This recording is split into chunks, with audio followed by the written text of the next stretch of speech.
Right, so as people remain up in arms over the fact Labour Metro Mayor Jamie Driscoll has been barred from standing as a candidate for the position he currently holds on the basis that he met someone, the someone he met has come back into sharp focus as well as Labour figures fall over themselves to imply film director Ken Loach was expelled over antisemitism, and this is the grounds for which Driscoll has been barred.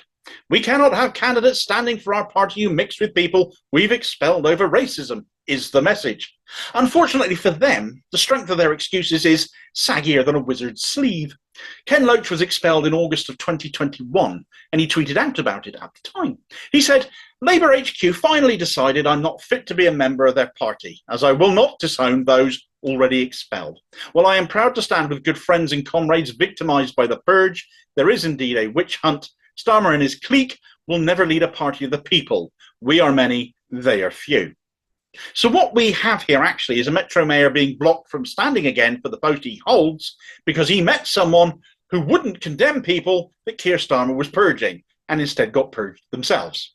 Jamie Driscoll is guilty of claiming there's a witch hunt by association, it would seem, of associating with a known associate of people who once went to a Labour affiliate group meeting that Starmer later had prescribed and purged people who ever attended the said group.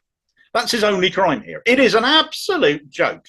So, of course, out comes the weaponisation of anti-Semitism once more because that sounds so much more credible. It's now right up there with Tories crying about a note from the previous government saying there's no money left. Team Keith know that what they're doing is completely sectarian and over the weakest, most risible of reasons, and the Starmerites will keep trotting this pathetic line out. Ken Loach stood with members of the proscribed group Labour Against the Witch Hunt, formed due to the fact there very much was, and still is, a witch hunt against members who will not bow down to the draconian whims of Keith Stalin. For that, Ken Loach is apparently anti-Semitic. Jamie Driscoll attended an event at Newcastle's Live Theatre with Loach. That apparently makes him anti-Semitic. Labour figures like Andy Burnham, like Steve Rotherham, John McDonnell, Clive Lewis have come out and backed Driscoll, said he has a right to due process, said members, heaven forbid, should pick their own candidates even. So surely they must be anti-Semitic too now under this line of logic, let's call it. Where do you draw the line though?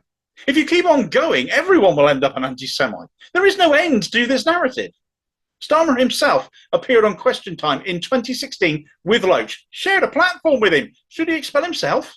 Perhaps that's not enough. How about him appearing in the film McLibel regarding the court case between McDonald's and two Greenpeace activists, which Loach co-directed? John McDonnell appeared in another Loach film, Hidden Agenda. Should he be nervous now as well? After all, how retrospective can Team Keith go? Still, it's one Labour seem hell-bent on sticking to. Jonathan Reynolds, the Shadow Secretary of State for Business and Industrial Strategy, was wheeled out on the Sunday morning media rounds to defend the indefensible, showing no strategy of any kind as he has been widely ridiculed for his excuse-making. But the messaging comes from higher up than that. Take Luke Akehurst, for example. I'm sorry, just bear with me. I know nobody wants to. He's on the Labour National Executive Committee, if you didn't know who he was, though, of course. He came out with, "I don't see how someone who provocatively shares a platform with Ken Loach could possibly be a Labour candidate. It would remove any credibility from all assurances Keir has given the EHRC or the Jewish community."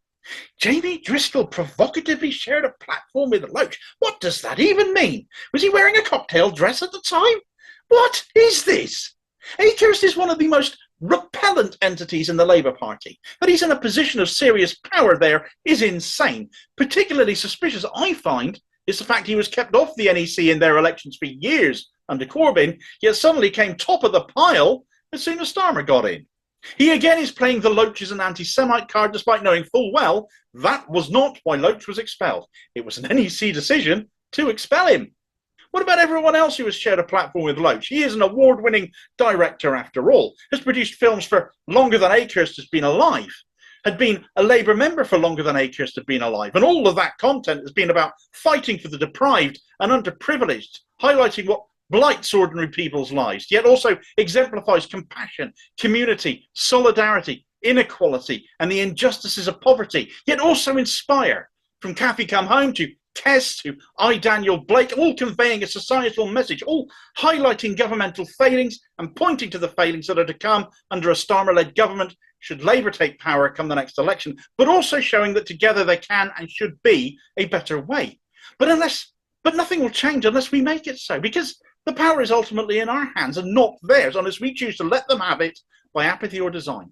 Akehurst, of course, again cites the Jewish community and anti-Semitism as a reason to impugn Loach. But then as director of a pro-Israel, never mind the Palestinians, who dared call it apartheid, vehicle like We Believe in Israel, a name that's not nearly too on the nose, of course, Akehurst's view of what counts as the Jewish community is a narrow band of Zionists, and that isn't what I consider as such, because there are many Jewish communities after all, and there's certainly been no shortage of left-wing Jews purged under Starmer as part of the witch hunt. He's removed more of them than any other Labour leader ever.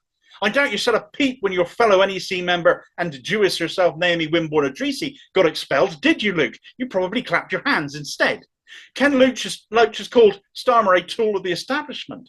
He's absolutely right and makes a mockery of Starmer's overused line of being a toolmaker's son, when Starmer himself was clearly the biggest tool his father ever made, a whopping great spanner at that.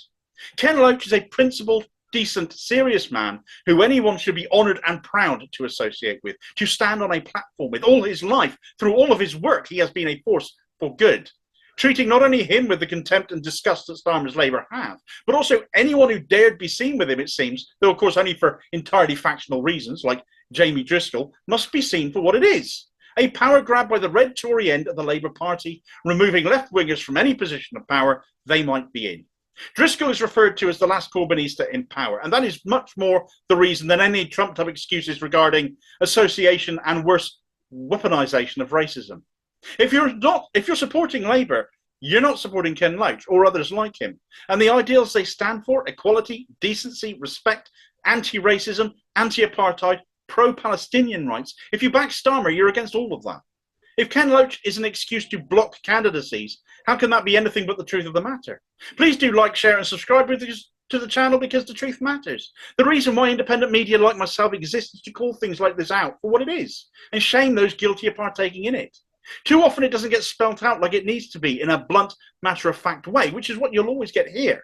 Another example of which is the video right here where I covered the expulsion of Ken Loach at the time.